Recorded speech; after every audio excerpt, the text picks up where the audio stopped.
Ernesto, buenas noches, gracias por conectarte. Hola, ¿qué tal? Buenas noches. Gracias a Gracias. ustedes por llamar.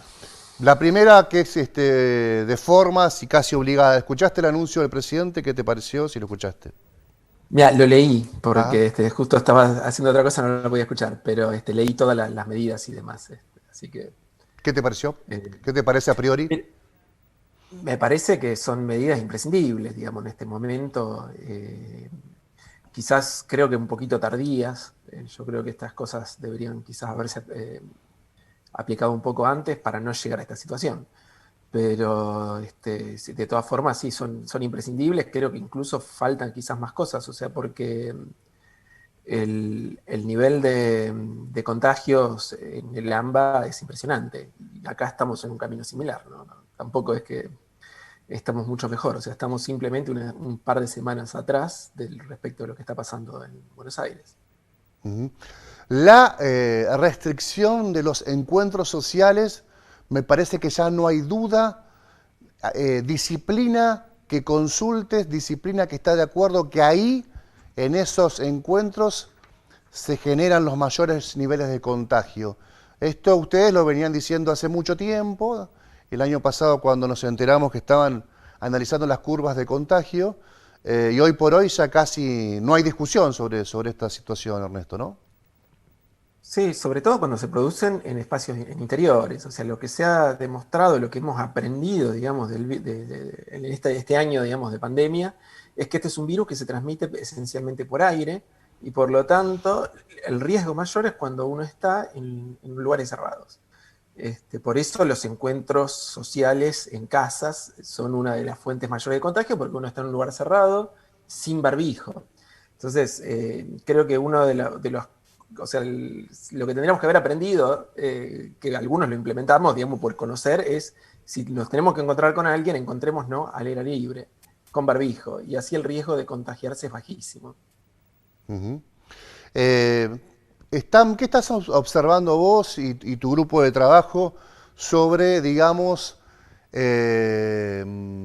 la curva de contagios en Santa Fe, Gran Santa Fe? Tenemos el dato duro todos los días que refleja, que es una foto que está reflejando, en realidad una foto de hace 10 o 15 días atrás, el dato que se publica diariamente, y tenés el dato duro de los fallecidos también, que es un dato que está ahí reflejando el descenso o la meseta o la disparada de fallecimientos en ese sentido.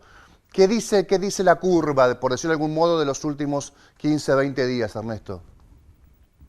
Bueno, o sea, lo que se ve en toda la provincia, principal, pero prácticamente se ve idéntico en Rosario, en Santa Fe y en otras localidades, es a partir de mediados de marzo.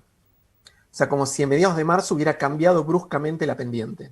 Como si hubiera habido ahí algo que hizo que pasáramos, digamos, que aumente mucho el ritmo de contagios. O sea, no estamos hablando de la cantidad de casos, sino que de pronto se empezaron a multiplicar de otra forma los casos. Hubo un cambio, digamos, en la dinámica de la curva.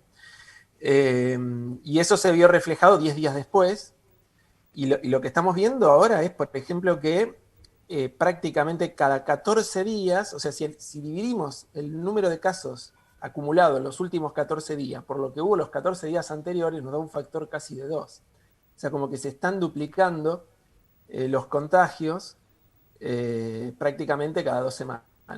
Entonces, eso habla, digamos, de un crecimiento muy, muy grande y que se da simultáneamente en Rosario, en Santa Fe, el departamento de la capital en general, se ve en Rafaela lo mismo, o sea, es algo generalizado, claramente. Hablaste mediados de marzo, ahí podemos identificar dos momentos de posibilidad de turismo local o de esparcimiento o de reunión social que si bien la fecha no es para nada, digamos, una situación que lleve al festejo, tuviste un 24 de marzo a mitad de semana que empalmó con el fin de semana y tuviste además las fiestas de Pascua, la Semana Santa, que también posibilitó que el esparcimiento se desarrolle casi sin ningún tipo de control. ¿Atribuís estos dos momentos a ese aumento? Si fuera, ojalá fuera eso, pero me parece que no es eso. Porque si Ajá, fuera eso, eso sería un fenómeno puntual, como pasó con la fiesta de fin de año, ¿no? Que produjeron de mediados de diciembre hasta fines de diciembre un aumento brusco a principios de enero, pero después inmediatamente bajó, porque es fue un verdad. fenómeno puntual. Esto me parece que es otra cosa. O sea, claramente me parece que además empezó antes. O sea, empezó a haber más presencialidad, empezó a haber en el trabajo, en las escuelas, mucho más movimiento. O sea, el sistema educativo es algo que el presencial mueve muchísimo, el transporte público, Claro. transportes escolares, reuniones en la puerta, no necesariamente, además de las propias escuelas, digamos, hay todo, digamos, una cosa alrededor. Pero también en oficinas, comercios, o sea, hay todo, digamos, una vuelta, como una situación de aparente normalidad empezamos a vivir de pronto a partir de marzo, y creo que es eso uno de los factores. Hay otros factores más que posiblemente que ya empiece a haber pérdida de inmunidad en quienes estuvieron contagiados, ya sea por el paso del tiempo, como por podría ser, puede ser por el paso del tiempo o puede ser por el ingreso también de nuevas cepas. Entonces, bueno, creo que es una suma de factores que están atentando, digamos, y produciendo algo más permanente, ¿no? Que un fenómeno puntual.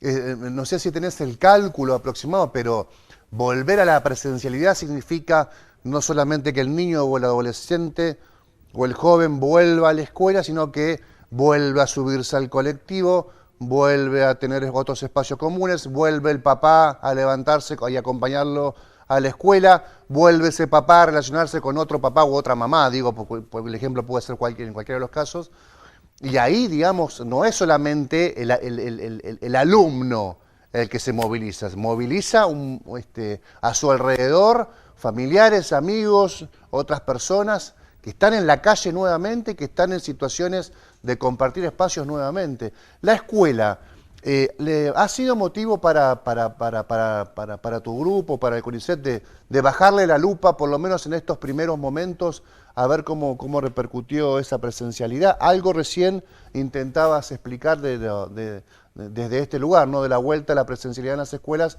podría tenerse ahí un dato, ¿no? También. Sí, o sea, es difícil saber si los contagios son en la escuela, en el transporte escolar, en el colectivo. O sea, creo que es lo que vos decías, es una suma de factores la presencialidad, pero no es solo eso. Es también, los chicos también volvieron a actividades presenciales en muchísimas otras cosas. O sea, es como que, y además es un sector que no estaba, que todo el año pasado no había estado expuesto al virus, entonces hay muy poca inmunidad, digamos, ahí, y posiblemente esté relacionado de alguna forma, sea un factor más. No estamos diciendo que es el único, ni mucho Ajá. menos. Hay Sí, sí. muchos factores, yo creo que eso es un factor más, que no hay que ignorarlo. Una cosa que también miraba es que en la provincia de Santa Fe, a partir, digamos, justamente de mediados de marzo, pasó, digamos, de la incidencia en los chicos, ¿no? De edad escolar, en los contagios, pasaron de representar alrededor del 2% de los contagios a cerca del 3% de los contagios. O 13. sea, 3, 3. del De 2 2 a al 3. O 3. sea, Ajá. aumentó un 50% Sí, de claro, su sí, sí. incidencia en los contagios. Entonces, eso, digamos, otra vez, puede explicarse de muchísimas formas. ¿No? No necesariamente es la escuela, pero tampoco se puede descartar que sea la escuela. O la escuela o todo lo. No hablo de la escuela como la institución, el aula, ¿no? Me refiero a la presencialidad con todo lo que implica. Ernesto, ¿cuándo podríamos tener un panorama de la eficacia de estas medidas? ¿Crees que para allá, para el 30 de abril, principio de mayo, ahí se podría evaluar esa fotografía y mirar hacia atrás a ver el resultado de todos estos anuncios? Yo creo que estos anuncios, si son efectivos, van a tener efecto en el AMBA. Eso es una primera cuestión. O sea, acá hay que ver qué decisiones se toman acá a nivel local. Por supuesto, cuando se toman medidas suelen tener efecto 10, 15 días después. Yo creo que acá vamos a, por lo menos lo que muestran, digamos, los modelos que usamos, es que vamos a seguir con un aumento grande de casos salvo que hayan hecho algún efecto, ¿no? Esta restricción nocturna, ¿no? A partir de las 12 de la noche que tenemos. Pero yo soy bastante cauteloso respecto a qué tanto efecto pueden llegar a tener. Algún efecto seguramente van a tener, vamos a ver cuánto es. ¿Y qué Pero medida, sin duda vamos a un crecimiento. Sí. no, y qué medida fue claramente, que vos decís, esta medida fue claramente, más allá que sea polémica, sea popular, más allá de la circunstancia, más allá de lo que provoca, ¿qué medida se puede identificar como una medida que pudieron verificar que ahí sí, digamos, en un periodo temporal, los casos bajaron? ¿Frente a qué situación? Mira, Mira, hubo, o sea, la primer cuarentena que se hizo, esa, digamos, en el marzo del año Sí, pasado, tuvo muchísimo sí, efecto. sí, sí, es O así, sí. sea, sin duda, pasa, bueno, eso es irrealizable, me parece, hoy por hoy. Pero después, por ejemplo, en la provincia de Santa Fe, cuando se tomaron medidas en septiembre, que estaba en pleno crecimiento la curva, esas medidas lograron bajar la velocidad. O sea, es decir, venía subiendo con una velocidad la curva y lograron torcer la velocidad a la que bajaba la curva y se evitaron muchísimos contagios en ese momento. Después, restricciones nocturnas bien controladas desde un horario más temprano han tenido efecto. Yo recuerdo en Rafaela, por ejemplo, en el mes de octubre, tomaron una medida de restricción nocturna a partir de las 8 o 9 de la noche, una cosa así, no recuerdo exactamente el horario, que la controlaban. Y la explicación, nosotros estábamos haciendo proyecciones para la Municipalidad de Rafael y la explicación que nos daba el intendente es, mira, si nosotros cortamos la circulación de noche, cualquier fiesta clandestina, cualquier reunión social, cualquier cosa la podemos detectar, porque no hay autos, no se mueve nada, la ciudad está quieta, entonces cualquier movimiento lo podemos detectar fácil y desarticular, digamos, cualquier reunión, cualquier cosa. Y fue realmente muy efectiva. O sea, Rafaela en ese momento tenía cerca de 100 contagios diarios, 120 prácticamente, y pasaron en 10 días, digamos, que tomaron esa medida, a 30. O sea, prácticamente terminaron, digamos, con la pandemia en ese momento, transitoriamente, ¿no? Sí, sí. Y, o sea, las medidas controladas tienen efectos. Pasa que, bueno, hay que ver cómo, o sea, las realidades son distintas en cada lugar, las situaciones, creo que eso lo tiene que evaluar cada autoridad en cada lugar, ¿no? Específico. Ujú. La última, Ernesto, y gracias por tu tiempo. Atacar por varios costados la situación de el AMBA y sus altos registros de positividad y de contagios. ¿Tiene un efecto sobre los otros grandes conglomerados? Gran Rosario, Gran Santa Fe, Gran Paraná. ¿Puede llegar a tener algún efecto o es solamente trabajar sobre esa cápsula, sobre ese conglomerado, sin que eso implique tener que impacte sobre otras grandes urbes que estén cercanas? O sea, a priori, o sea, cada los lugares ahora ya tienen su propia dinámica. O sea, no es que acá están creciendo los casos porque hay casos en el AMBA. Están creciendo los casos en la provincia de Santa Fe porque se está contagiando la gente de la provincia. Claro, sí. O sea, no es una importación de casos, no es que estamos recibiendo casos del AMBA y Exacto, por exacto, eso sí, sí. crece. Está claro. Pero puede llegar a tener un efecto rebote a nivel mediático. O sea, nosotros vivimos la realidad de Buenos Aires, aunque vivamos en Santa Fe.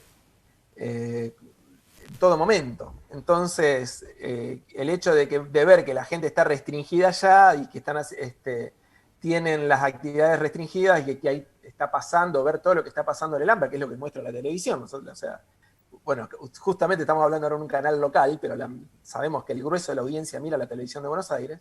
Entonces, por ahí tomar conciencia de lo que pasa en el AMBA es algo que podría ayudar, pero a un nivel comunicacional, ¿no? En la gente. No es porque vamos a recibir menos infectados y eso nos va a cambiar la dinámica. Gracias, Ernesto. Buenas noches, como siempre, muy amable. Gracias. No, por favor, buenas Gracias. noches y gracias a ustedes.